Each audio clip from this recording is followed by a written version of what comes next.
Welcome to the best marketing podcast ever. I'm REBL Risty with REBL Labs AI, and I'm here with my partner, Rob Esposito with MaxLux Media. Yes, and we have Chuck Dunning here as our first guest of the day. Welcome, Chuck. That's an honor. Thank you very much. Fun to be here. We're happy to have you. So just a little bit for our audience, tell us a little bit about who you are and what you do.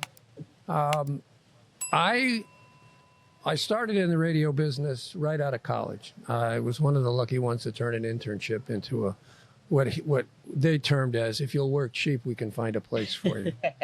And what it was doing was using available marketing and media research to build sales proposals for prospective clients. Ultimately, that company bought stations over here in San Diego, and they brought me over here. And I worked there for 2.5 years, and then I was offered the opportunity to move into television. The station I worked for, or was approached by, was XETV, which is Channel 6. At the time, it had just lost its ABC affiliation, had no network contract, so they were challenged in all their marketing. And we worked out something where I became what was called a research analyst. Okay. From there, I worked through programming and through sales. And then in 2010, they named me the vice president and general manager, which I did until I retired in 2017. Wonderful, wonderful. So I played all the spaces on the ladder, I guess. That is truly, yes, you went from bottom to the top. Wow. What were some, you must have some crazy stories from back then. Yeah, I got some that we can actually talk about in public. What's one of your most memorable that we can talk about? I think, well, one of them was having lunch with Rupert Murdoch.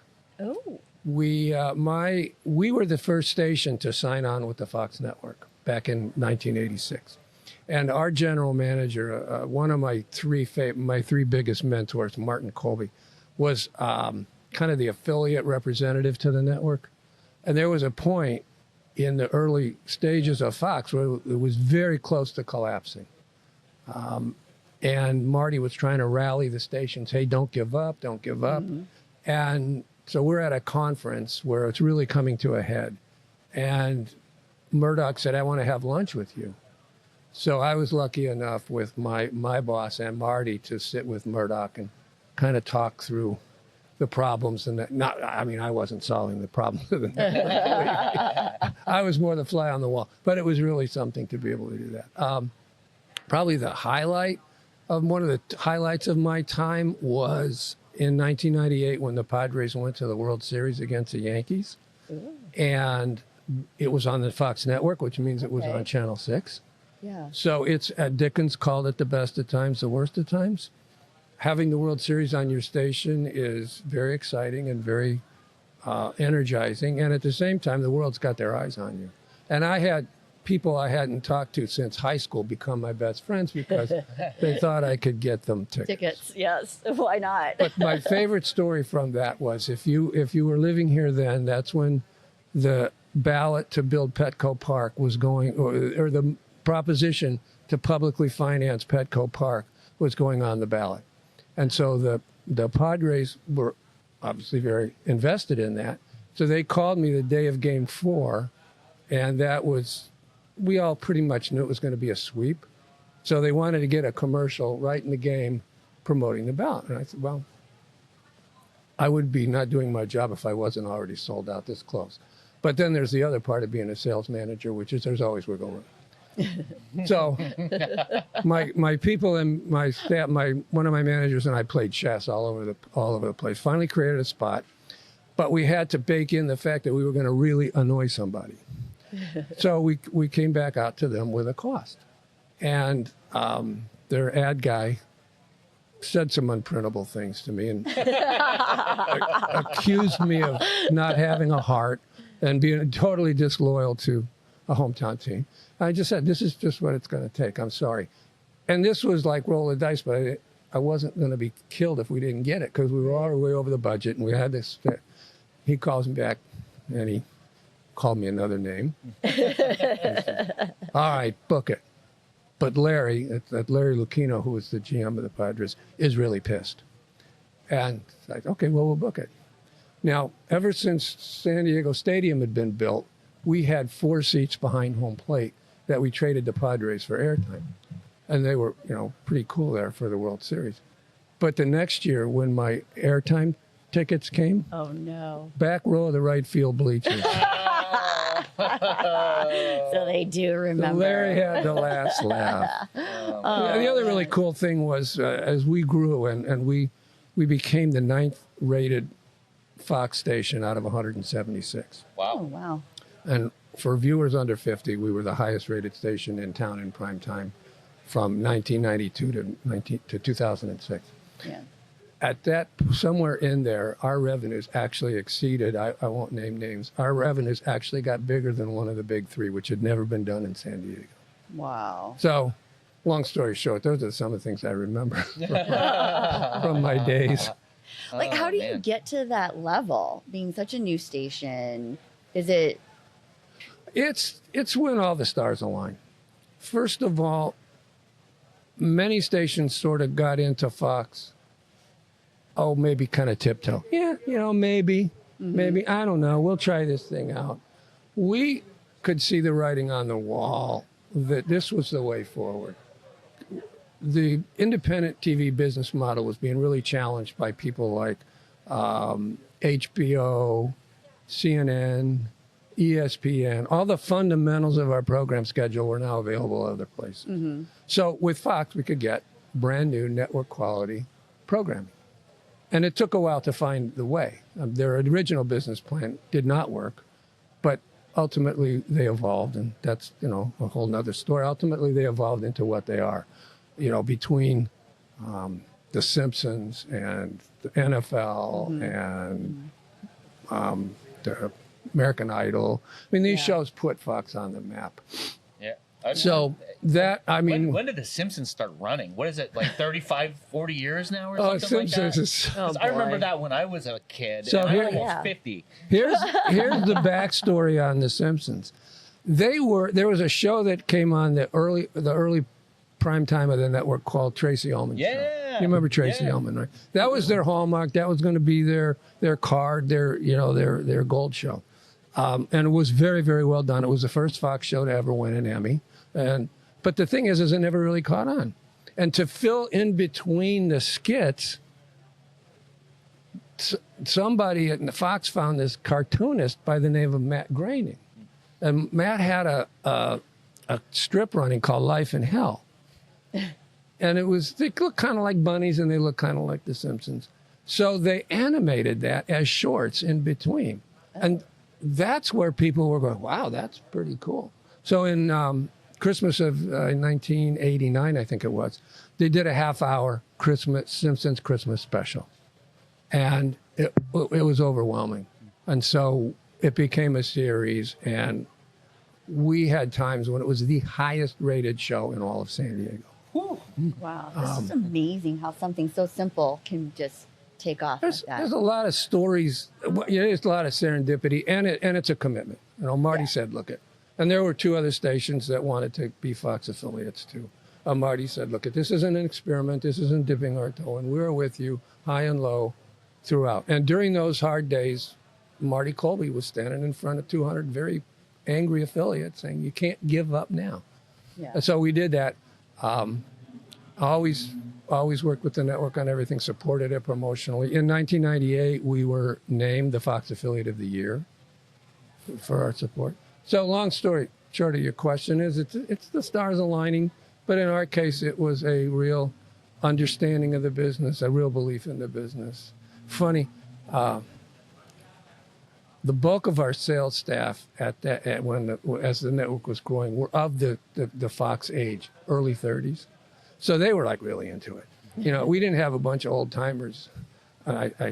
As one, I shouldn't make fun of them. They didn't have a bunch of old people that were wedded to the old ways. I was like, yeah, I'm watching this stuff. And they could speak with an enthusiasm and a belief. So all of that came to make our part of the network successful, our efforts. Yeah. Wow. Well, speaking of old timers, you are moderating a panel. Yes. And it's kind of like the progression, right, of media throughout the years. Give us some highlights of what you guys are going to be talking about. Well, first of all, I'm calling myself the traffic cop. because we've got 4 terrific panelists from television, print, and radio that are in the middle of this evolution. And the whole story is how we remain, how they or we or everybody remains relevant, how we shift to, there's revolution in production, there's a revolution in consumption, there's a revolution in distribution. All the rules are changing, and they always have.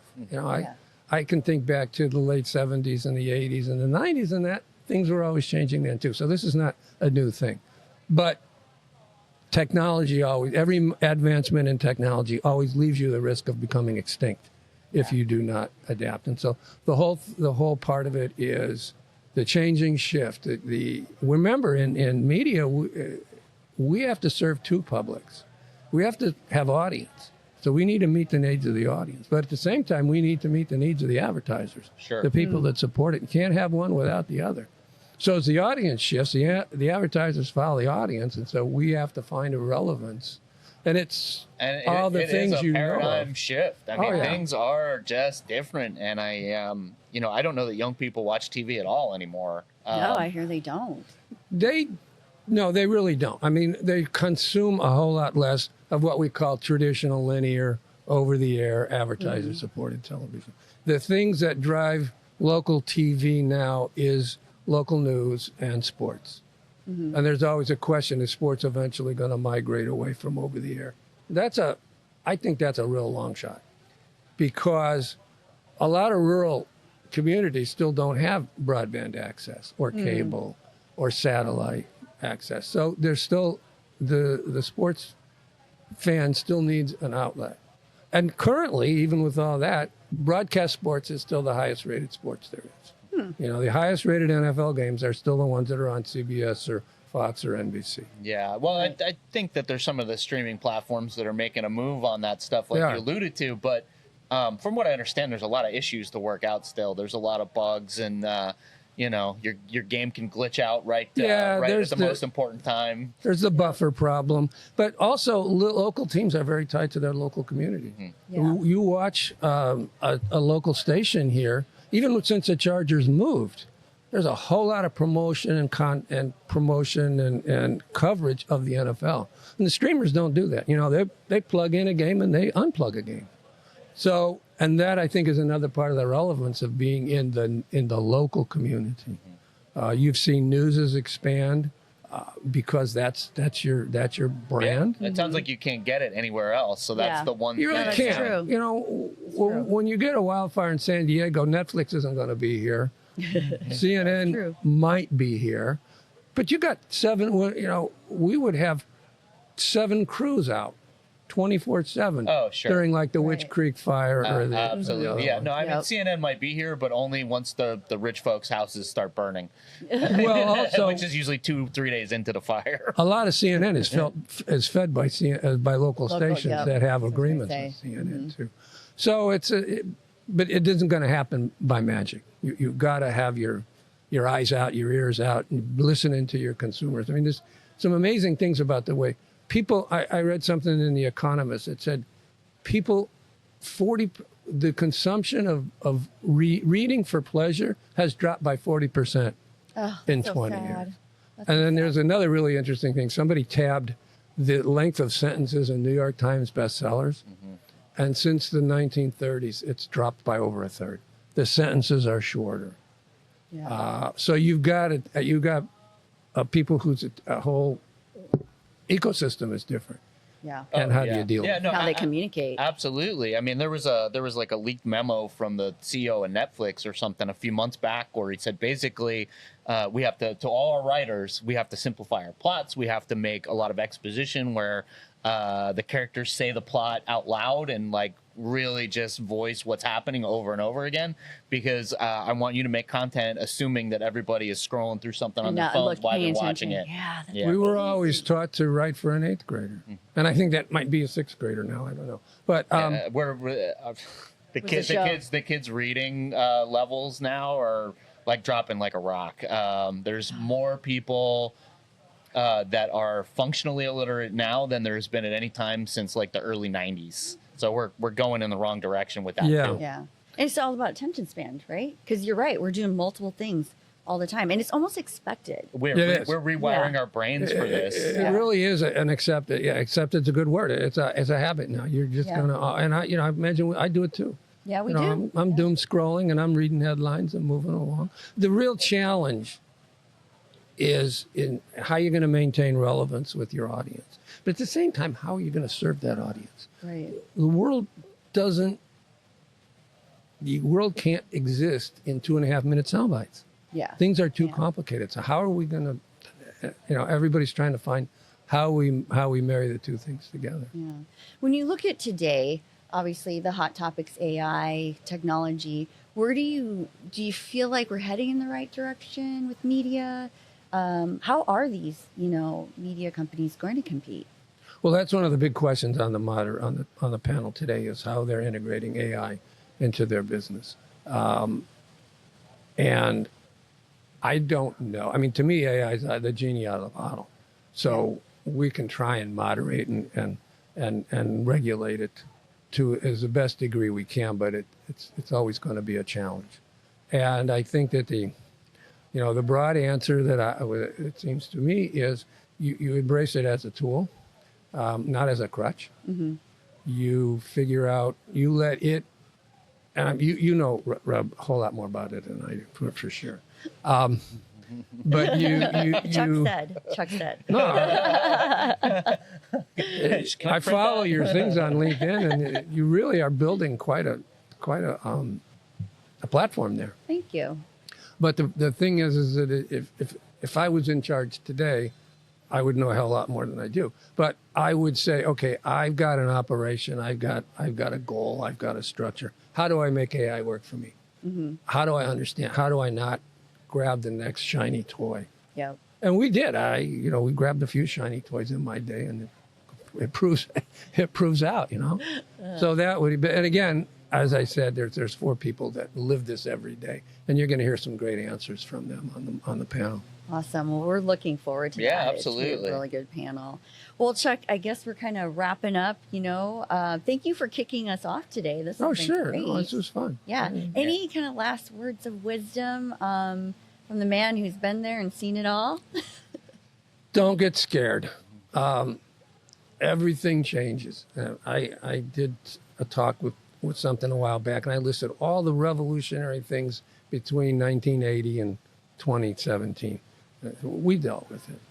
I think the biggest thing that I look at is how does the San Diego Business Journal or Fox 5 or Odyssey Radio not become Blockbuster or Kodak or Encyclopedia Britannica? Yeah. Yeah. No, those are great examples. Yeah, boy. And if you do figure out the answer to any of that, let us know. Yeah. Well, it sounds like some of it will maybe uncovered at that panel. Yeah, I really they recruited a great panel. Awesome. Well, and a good moderator as well. We'll see. Traffic cop. I hope so. We'll see. As long as nobody walks out thinking, "Boy, that was boring." I'm sure I they will. can't see that happening. No, it was good. Thank you so much. Oh, Chuck, you're for your welcome. time. Thank you. Appreciate it. Rob, by knowing, nice to meet you. Yeah, thank you. Thank you. All right.